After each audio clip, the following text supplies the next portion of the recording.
Tea న్యూస్కి legal notice పంపిస్తా ఉన్నా. నా భర్త పేరు పెట్టి కృష్ణారావు అనేటటువంటి ఎమ్మెల్యే గారు ఏదైతే ప్రెస్ మీట్ పెట్టినరో, మీరేమన్నా ఆల్తు ఫాల్తు social media channel T news అంటే శాటిలైట్ ఛానల్, మీరు ఒక పార్టీని రిప్రజెంట్ చేసే ఛానల్, కనీసం వెరిఫై చేసుకోరా? ఏది పడితే అది వేసేసుడేనా? వేరే వాళ్ళది వేస్తే వాళ్ళు ఊరుకున్నారేమో, నేను ఊరుకునేదాన్ని కాదు, ముందే చెప్తున్నాను. టీ న్యూస్కి లీగల్ నోటీస్ ఇస్తున్నాం. 1 వీక్లో పబ్లిక్ అపాలజీ చెప్పాలి బిడ్డ, పబ్లిక్ అపాలజీ. కోర్టుకి ఈడుస్తాం ఏమనుకుంటున్నారు. తర్వాత ఏలేటి మహేశ్వర్ రెడ్డి గారు, వీరికి కూడా నోటీస్ ఇస్తున్నాం, లీగల్ నోటీసు.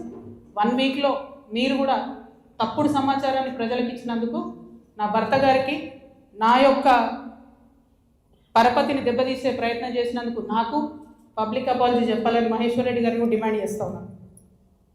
అట్లానే మాధవర్ కృష్ణారావు గారిని మీరు కూడా 1 వీక్ లోపల అపాలజీ చెప్పాలి, లేకపోతే కోర్టుకి ఈడుస్తాం, కోర్టు నుండి క్షమాపణ చెప్పిస్తాం.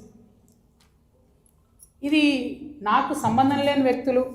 నేను జాగృతి జనంబాట కార్యక్రమంలో పోతూ ఉంటే సడన్గా సోషల్ మీడియాలో ప్రచారం ప్రారంభమవుతుంది.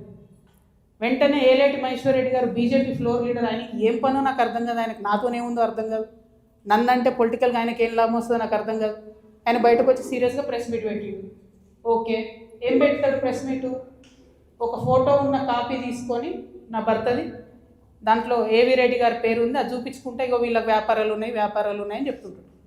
అసలు ఆయనకి ఏం సంబంధం? అది ఉన్న పొలిటికల్ ఇష్యూవా? ఎందుకు మాట్లాడిండు? ఓకే, అంటే దీని వెనుక ఉన్న స్ట్రాటజీ చేసేసి తెలంగాణ ప్రజలు అర్థం చేసుకోవాలి.